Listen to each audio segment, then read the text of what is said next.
Do you think boxes are still relevant? You have answer yes and no in your hand. With your answer, you can put it at the back.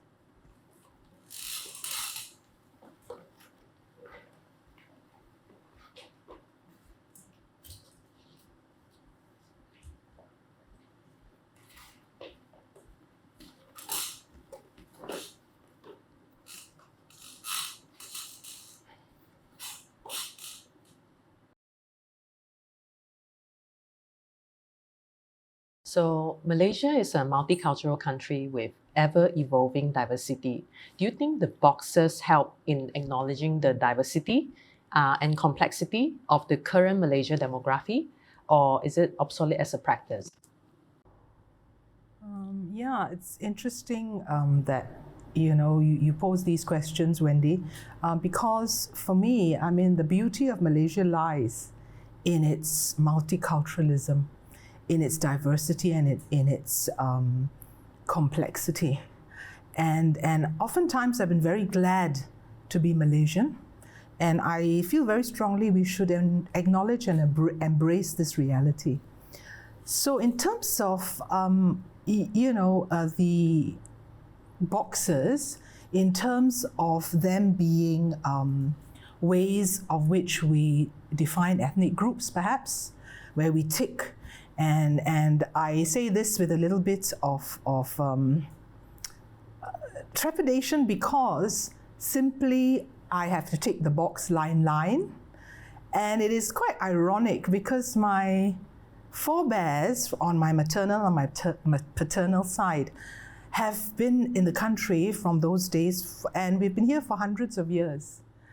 And to tick a box that says Lain Lain or other is very strange, because Malaysia is the country that I know and love, and it's the only home that I know. So in a sense, it's a bit strange. You asked about whether it is obsolete, whether it's relevant. Now, if I put on my hat as an educator and a biomedical researcher, I think boxes are quite useful. In terms of, that's why I put the answer yes at the current time, because in terms of, for example, epidemiology, right? We still use racial demographics, ethnic groups, to actually guide policy, to guide services that can be provided to communities of different ethnic groups, simply because different communities have got certain features that inform health providers, that inform investigators, maybe where they're from, what sort of diet they usually go for, and these sorts of things, cultures, their religions, and so forth, and that can be very useful information. If we look at DNA, which is the sort of blueprint for humans, our genomes, all of us here really, plus the rest of the world, are 99.9% similar, right? So I think the granularity of that less than 1% difference is what makes me, for example, susceptible to a particular drug as a therapy, or what makes you susceptible to it as a poison. So in that sense of the utility of the differences to guide medical decision making, it is important, more than 99% similarity. Yeah. As a human geneticist, and I'm a population geneticist, I like boxes because population genetics looks at the out of Africa origin of humans, Homo sapiens, and it's interesting to me to look at how humans have diverged, and it's nice to be able to put a story together. So in that sense, it is still quite useful. I think the problem with the boxes now is quite sensitive, become very sensitive, especially when you talk about bigger pictures, in terms of bigger pictures, because in my experience, every time I go to apply something in a in the government. I have traveled to find any boxes that really, show where I am, and I end up have to create my own box or describe who I am, and in that sense, it creates some kind of barrier between yourself and others. And I think in talking about bigger picture itself, we are human after all. Putting boxes is creating another so-called borders between you and your friends, and that creates some unnecessary differences, although we are the same. And if we're talking about DNA that you mentioned just now, and at the same time, I feel like, of course, it's a need to have boxes then, but now I don't think this is relevant, because at the moment we need to be understand each other. With the boxes, make people harder to to share their differences. But at the same time, and it doesn't describe who I am, and it makes me feel like I'm invisible in this country. It's even not just talking about the box itself or about form. If we go to the school, every time I go to school, when I was in the school time, there's no such a thing of mention any textbook at all about honestly about indigenous people who live here. Never mention about us. So make an even trouble for many of indigenous who went to the school, where many of the people there doesn't understand who is 𝑚𝑒𝑚𝑏𝑟𝑎𝑐𝑒, what is 𝑚𝑒𝑚𝑏𝑟𝑎𝑐𝑒, and that's why the bully cases started, and that's creating so much problem for many students from 𝑚𝑒𝑚𝑏𝑟𝑎𝑐𝑒 background to continue to in the school. Most of the time, almost 60% drop out from the school because of this lack of information about indigenous people in Malaysia education system. I think that's why I realized boxes become troublesome for many of minority community in Malaysia. And at the same time, we need to be inclusive in terms of educating the whole generation about Malaysian citizen. And at the same time, also we need be try to be progressive, because we are in 2024 now. I think we cannot stick on the boxes that been developed in 18th century, or feel like archaic for me to discussing about these boxes. And if you told about the boxes that we have in Malaysia to our friends from overseas, they laugh. They think it's archaic. So at the same time, we need to think about the future also, because in order for us to progress in the future, we need to think progressively what we have and try to have this conversation. I think it's a very healthy conversation that we have here, I think. When you use it for good, right? As a country, perhaps we should have moved on, that we don't need the boxes anymore as a country, because we are all Malaysians. But as a box of like whether you're resident or non-resident, or when you're medically being treated, they want to know like what Maud said, So I think there are areas where we do need the boxes, and there are areas that it should not be used as a derogatory thing or to marginalize a certain community. As a Malaysian, I want a future where we can unbox Malaysia. So that's what I want personally, because we first have to ask the questions, why are the boxes there? And why are they divided in the way they are? Malay, Chinese, Indian, dan lain-lain. Is it socio-economic? Is it socio-political? Is it divided because some British officer said to divide it that way? So for whatever reason, is that reason still there for us to be divided into specific boxes of neatly Malay, Chinese, Indian, dan lain-lain? So whatever reasons boxes are needed, whether it's for medical categorization, classification, for purposes of benefits or medical research or genetic analysis, fine. Boxes have its uses.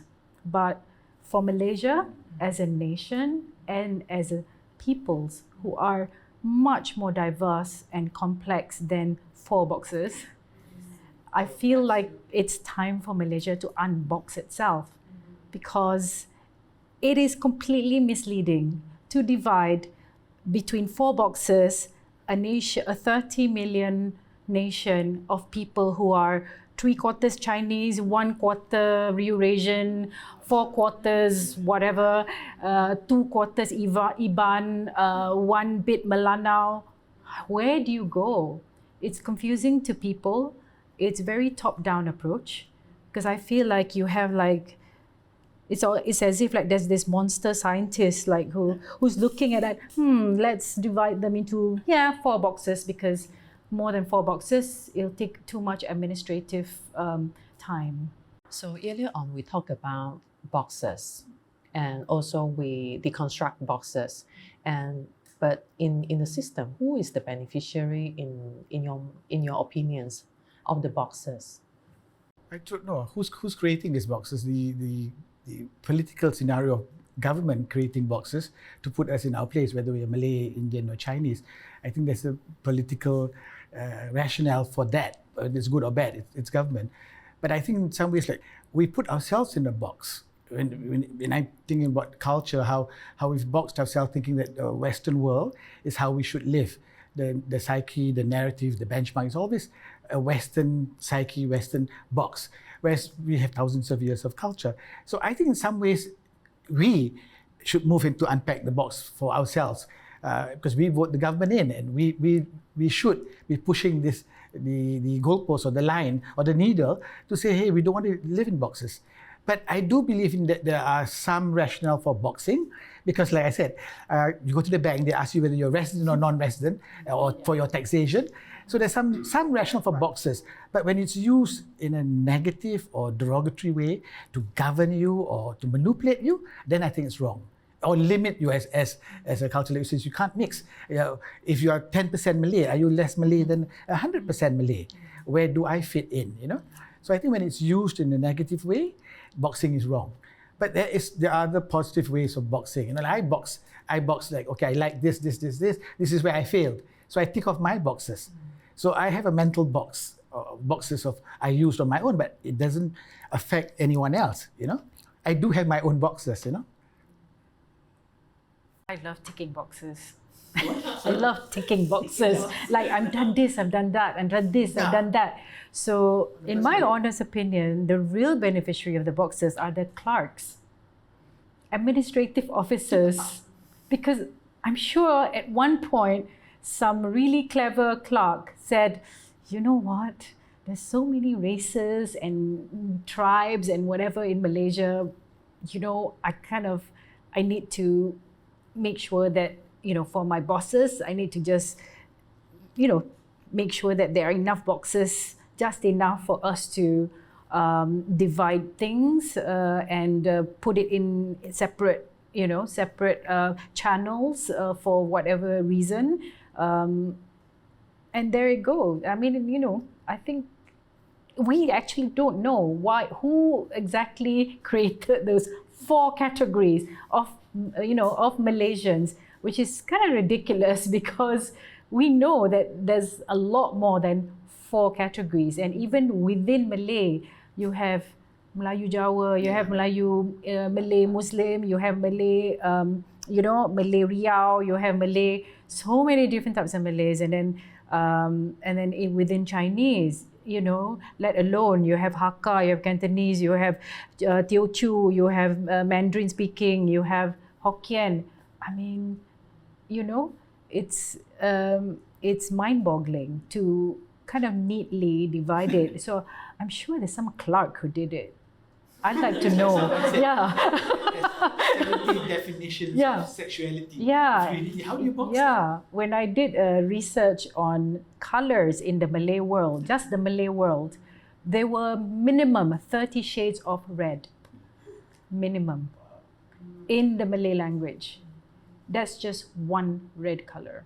Imagine humans and imagine, the complexity of Malaysian races. Yeah, so there are people who are from Cambodian, Chinese, Malay, Cham, Malay, Patani. Even in my lineage itself, I know there's a Patani, Yemen, Cambodian, Thai, Chinese. That's only one side. Yeah. So who is the beneficiary actually? And besides, I kind of feel that there's also a backlash because of all this distinction, everyone's trying to be the superior race, because if you're Malay or because you're the dominant race, you're supposed to be like, taking the Malay race, and what do you feel when you take the Malay race? But then with all the narratives of Malaysia, and you have the Chinese who are supposedly the dominant economic race, the race who's dominant economically, they're like, oh, you Malay, you must be lazy, you must be, because you're getting all these, you're getting all these subsidies and incentives from government. Of course, you can be successful. Of course, you can get scholarship. And of course, you can get into Ivy League universities because you're Malay. So what do I feel when I take Malay in this kind of environment? And when I'm Chinese, if I take Chinese, what do I feel? Am I excluded from all these Malaysian, supposedly, things which are supposed to benefit all Malaysians? I pay taxes, and I'm probably the most who pay taxes because since I'm economically dominant. But how do I feel when I take Chinese, knowing that I'm probably excluded from most things because I have to take Chinese? And then further on, dan lain lain, you're not even acknowledged, like you're etc., etc., etc. Like, what does that mean? If you have to take dan lain lain, it's as if you don't even exist, So how does anyone feel when they tick the boxes? Do they feel better for being Malaysian Malay, Malaysian Chinese, Malaysian Indian, Malaysian dan lain lain? So who's the beneficiary really? So it's not just sort of economic, but I think it is important to delve into, how does each citizen feel as a Malaysian when they have to tick the boxes? So what is the impact on our collective emotion and our collective sense of belonging to one country? So, I think categories are useful and for reasons all of us agree, but what you use that information for and whether you account for granularity, which is the reality, is something that we can do better with. And I think it really needs also a complete overhaul, a complete transparent and honest look at ourselves, at our society. Because given the political lines, given the parties that are divided across racial demographics, religious demographics, if we continue this way, it's going to be really very retrogressive. And this is the time we need to reclaim the Asian Renaissance. I'm waiting when we will reclaim the Asian Renaissance. Actually, that's a really good point. A segue into, we were talking the other day about how interesting it is that it is the Asian Renaissance right now, and then the top 10 economies or the top 5 in the next 5 to 10 years will be China, India, Indonesia, Vietnam. Where are they? They are our neighbors, and when we speak of civilization, you have India, China, Indonesia, the 3 big civilization.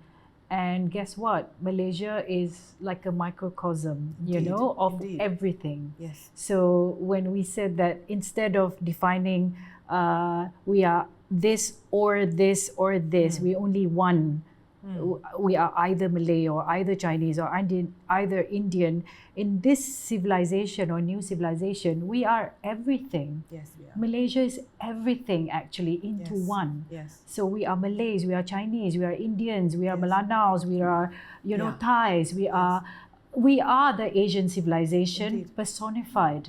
Indeed. So why can't we, Malaysia, say we're not one, we're everything?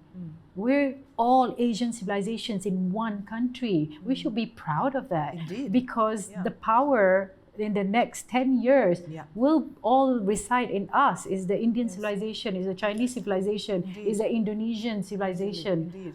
it's the Vietnamese, it's the Thai. Yeah. And they are Yeah. all inside us. That's our DNA, Yes, and that's indeed. our gene pool. You know, Yeah. so we have everything in us. So why can't we be proud of being everything Yeah. that Yeah. the next new civilization Yes. is? Yeah. Yes, indeed. So boxes created initially to collect demographic and socio-economic data for diverse populations, just as what you guys mentioned earlier. So in Malaysia, it's also a point of discussion, just as you mentioned as well, since the classification of people is collected for the resource allocation and policy planning.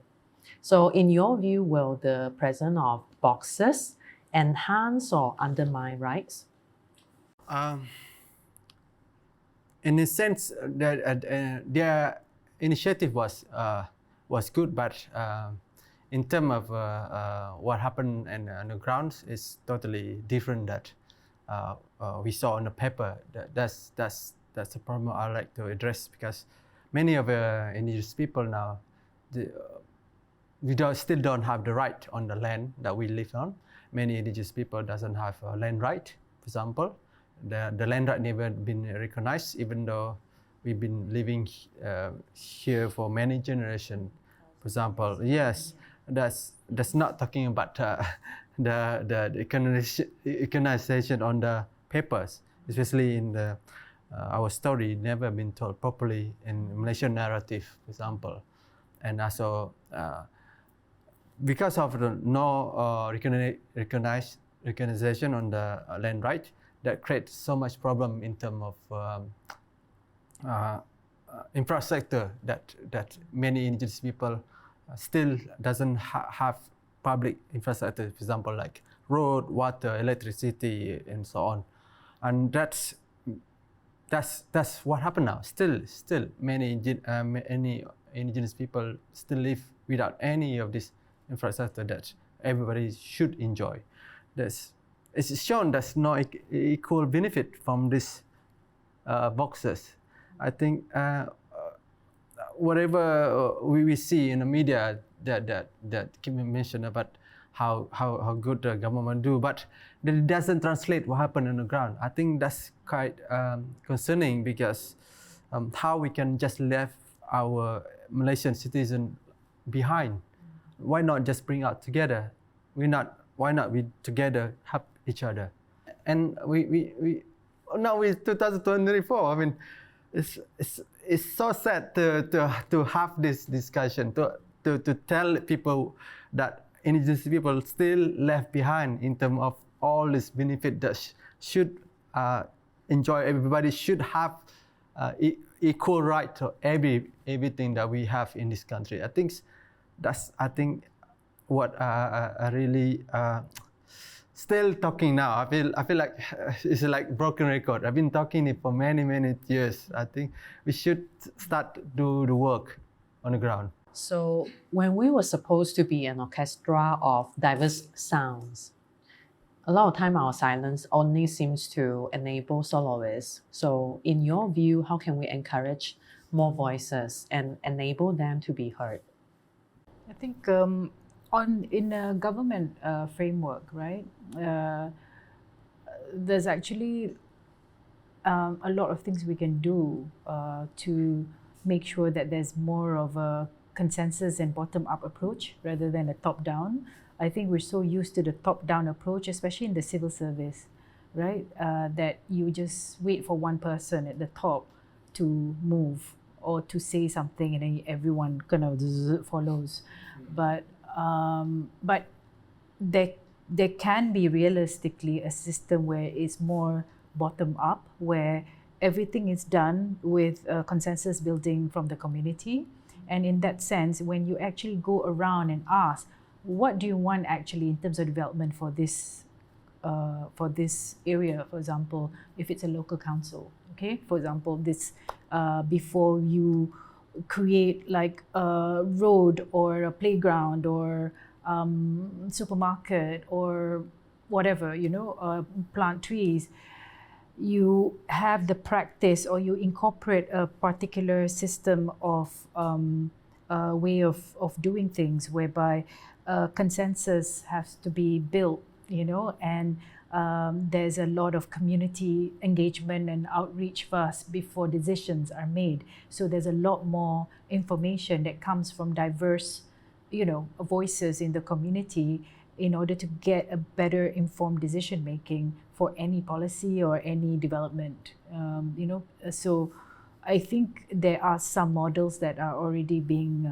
done, you know. So Knitting City is an example actually, because that's how, you know, you do placemaking. So there's a lot of, I think, templates in the idea and the method of placemaking of internationally and regionally and in Malaysia as well, where that approach allows a lot more people to have a say, you know, whether it's female, male, disabled, blind, you know, children. What do you want? You know, what do you need? So even by asking before you make a decision or before you go ahead, I think you're already, you know, allowing people to have a voice just by asking before you do something. Yeah, instead of coming from a place whereby, okay, I know this place requires this. Let's find the money and do it. Yeah. Yeah, and I think that's quite pertinent what you're saying in terms of the engagement. And I think also I have a lot of hope for our youths. I have a lot of hope for young people. I have hope for plasticity of neural networks that actually challenge very old, fossilized, you know, we are in charge, this is the way you do it, you know, pedantic sort of instructional ways of doing things, which probably were sort of, you know, quite popular in those days, maybe our parents' days, our grandparents' days. But today the youth have so much for them going. And I think how we can encourage voices and enable them to be heard, as you say, which adds on to what our wonderful friends here have mentioned, is to instill a sense of courage in our young, instill a sense of fear not, be who you are, say what you need to, within the confines of Asian societies that very much place respect, communitarianism, and all that in the mix. There's nothing new to be communal. In fact, sometimes when I go to, you know, the US or something, I cringe at how individualistic it is, where I am the center of this narrative. And to have that much of individualism gives rise to a lot of, I guess, less awareness of the other people out there that you have to work with, you know. And this is something I feel, you know, in my short lifetime, still a little bit young, is typical of the Asian way, that it's us rather than just you who's a superstar or, you know. So we must build on that. We have to leverage on these wonderful values that we have in Asia to push voices out, to tell kids, hey, we want to hear what you have to say. Just because you're 5 years old, it doesn't mean that you should be silenced. Or just because you're 80, doesn't mean that you're past it already and you're nyanyok and all that, we don't want to hear from you. This is not being inclusive. So you know, that thing about go forth and say, and you know, of course you need to be wary as well as to what might be something that is risky. But I think the fear factor sometimes stops us Malaysians moving forward. The what if, that can be really very, very crippling. You know, so that's maybe something that we could think about as well. Yes, yes. I think everybody have a self-censorship. You know, people know the limits. People know what's things should not say. Things you should not, you know, blindly thinking people won't get hurt by everything you said. But and at the same time, you know, we need to, you know, really delve into our constitution, that freedom of expression. I think something that we still have lack of it, freedom of expression. You see many of, I'm come from creative industry myself. I see many of the artists in Malaysia have been silent because our freedom of expression being clamped down by authority, by a political party, by certain individual, and that's doesn't help in terms getting ourselves progress to the future, and that will stop many young generation to have a space to voice our opinion, and that's problem because we got the box. That's the reason why I don't agree with the box, and freedom of expression we should celebrate, and there's a part who we are, this part why we are Malaysian, because we need to have a equal in freedom of expression as well for anybody, like you said, from bottom up approaches is very inclusive way to progress for this country, and it's shown in many cases. For example, if you want to run a project, for example, if you try to have a mentality of a top-down approach, the project won't sustain.